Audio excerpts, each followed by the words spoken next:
What if I told you that the very first person to embrace the message of Jesus in Europe wasn't a man? She wasn't a soldier, a priest, or a scholar. She was a woman, a businesswoman, a seeker of truth, a trailblazer whose quiet yet courageous faith helped change the course of history. Her name was Lydia. Her story is brief, just a few verses in the book of Acts. And yet, those verses carry the weight of a legacy that still speaks to us today. Lydia didn't wait for permission or recognition. She listened, she believed, and she acted. In doing so, she became a cornerstone in the birth of the early church in Europe. Our story begins in the Roman city of Philippi on a peaceful Sabbath morning. For all its grandeur, the city had no synagogue, so the faithful, a small community, gathered wherever they could. For some, that place was the riverside, just outside the city gates, where the sound of flowing water mingled with quiet prayers. Among the women gathered that day was Lydia. She was from Thyatira, a city known for its textile industry. But Lydia wasn't just any merchant. She was a dealer in purple cloth, the luxury fabric of her day. Purple dye was painstakingly extracted from tiny sea snails, making the final product a symbol of wealth and power. Lydia was not merely surviving in this trade. She was thriving. In a world where women rarely held positions of economic influence, she had built a reputation as a respected and independent businesswoman, selling her high-end fabrics to governors and aristocrats. Yet despite her success, Lydia was more than a merchant. She was a worshiper of God. This is significant. Lydia was a Gentile, but she honored the God of Israel. She observed the Sabbath, learned the Scriptures, and sought truth with an open heart. Her faith journey had been one of searching, of leaning toward the light even before she knew its full source. Her life paints a beautiful picture of someone who blended the practical and the spiritual. Her faith was woven into her work, a reminder that belief in business, faith in daily life, need not be separate realms. An open heart and an immediate yes. That Sabbath by the river, something extraordinary unfolded.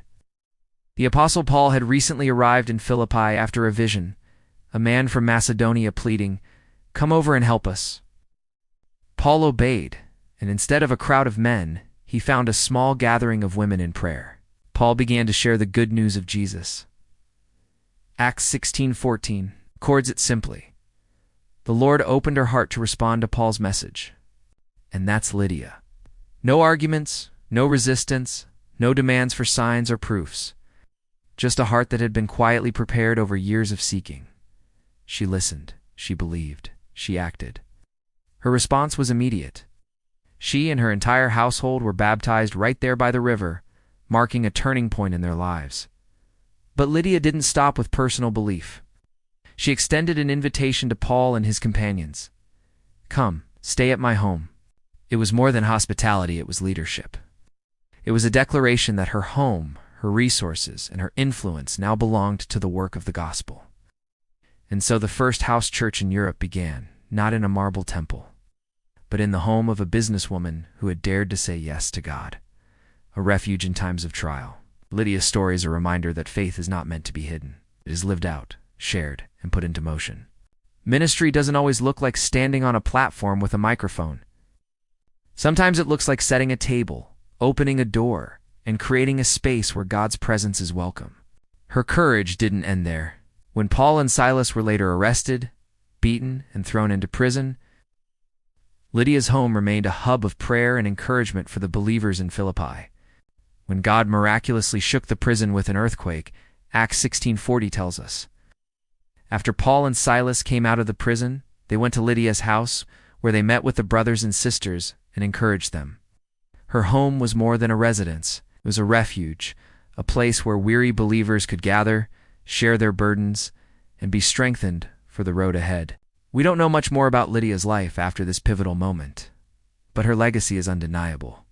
She laid the foundation for the church in Europe, a foundation built not on grand cathedrals or powerful rulers, but on hospitality, faith, and courage.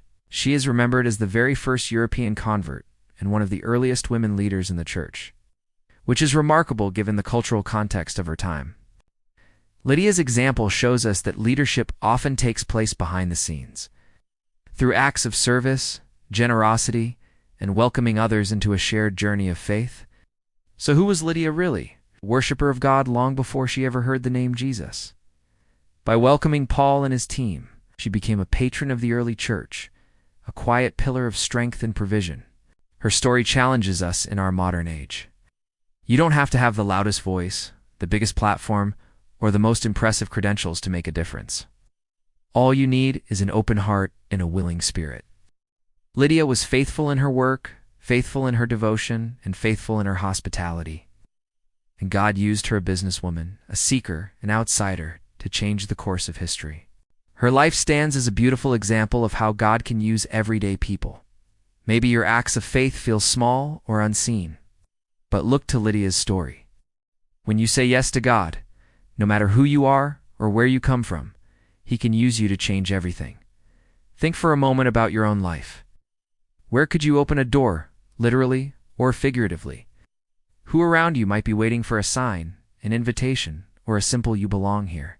Lydia teaches us that sometimes faith means creating space in your heart, your home, your community, for God to work.